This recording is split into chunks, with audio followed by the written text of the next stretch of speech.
Now, what I want to do is take this to the JLA tactics board and actually look at one game against Man City in particular where Ezri Konsa really stood out. So let's have a look at Ezri Konsa here against Manchester City. Now, I think this is really important because when we talk about defenders, we talk about their ability to win headers, to defend their box well, to like ground duels, all these things we've talked about already a little bit with Konsa, but we need composure too. That is such a core part of what makes William Saliba such an unbelievable player for us. He shows composure. He just is never flustered. He's very, very relaxed. He's the type of player who goes, yep, no worries. I know I'm under pressure. I know there's 3 players around me, but I will keep the ball until I can find the right solution out for Arsenal. Because if you find a solution to the press of 2-3 players, you've opened up the game for Arsenal, who then have a better attack on.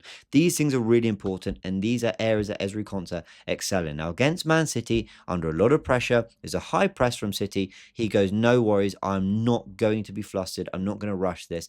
And as you can see here, under pressure from Bernardo Silva, he turns back inside, little drag back.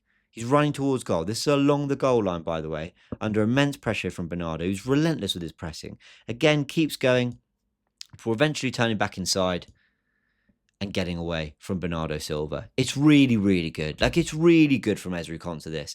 Totally calm. And, he's a tall guy, but he's moving really well. He's not flustered by the pressure of Bernardo Silva, and he's trying to find a better solution out for Aston Villa. Now, what I've got here is a different example of a very similar thing. Under pressure again by Bernardo Silva. Clearly, that's the man-to-man press City were going for. Ezri Konsa goes, no problem. Again, I'm taking it into my own penalty area. Haaland's in front of me. There's no obvious pass, but I'm going to put my foot on it and turn back inside and get away. It's really good from Ezri Konsa. Now, I wish I could do it more justice with the footage, but it's all out there. Go watch back this game if you want. This was Aston Villa beating Man City 1-0 in about October. I think it was end of October last year. And Ezri Konsa, not only has he got a big defensive job to do against Erling Haaland, but it's this area of the pitch I find really interesting because there is a composure and a quality on the ball from William Saliba that is so difficult to replicate. But what Konsa is doing here feels very Saliba. I've seen Saliba do these things so many times, and I think it's really good we've got a player who's got the personality to go and attempt that again in an Arsenal back four. Now let's have a look at something different here. Here's Ezri Konsa. Again, there's no obvious pass. Haaland is screening, and then you've got basically a man-to-man press here. Every single Villa player is picked up by a City player.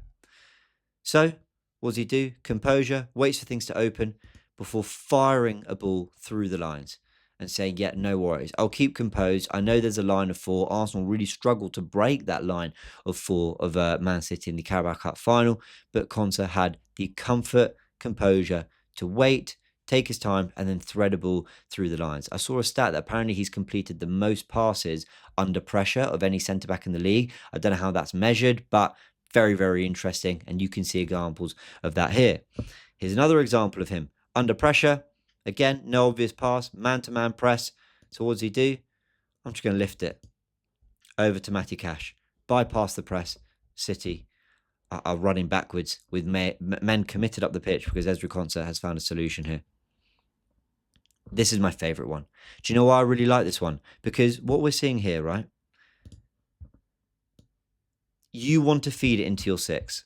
You just do that. That's what every team wants to do. They want their 6 on the ball, but there is no obvious lane into him whatsoever. I don't know why that's wonky, but there we go. And there's no obvious lane here. So what does he do? He drags. He invites the press from, I think that's Phil Foden. So he can turn the other way. The gap has now opened to play it to to whoever that is in the right channel. And the ball's played forward. And now you can access the 6. By being composed on the ball, not forcing a pass, not going back to the goalkeeper, which is easy to do, and showing some quality on the ball to turn inside of himself under pressure to open up a different angle, Villa have now played out of that City press. Here we go again. Ezri Konsa under pressure, high man press from the first half. Zips it through the lines. Another one here. The ball goes to Ezri Konsa. No real way out. High press from City. But he's going to go over the top, as we saw earlier with Matty Cash. And he finds John McGinn. All those examples there for me show how composed Ezri Konsa is on the ball, the solutions he finds when under pressure. He can go over the top and bypass the press. He is happy to see men in front of him and still play the ball through the lines and pick a player out, or say, listen, the angle isn't on for either of those things. I'm going to keep the ball and manufacture an angle for myself. All these things are very, very William Saliba.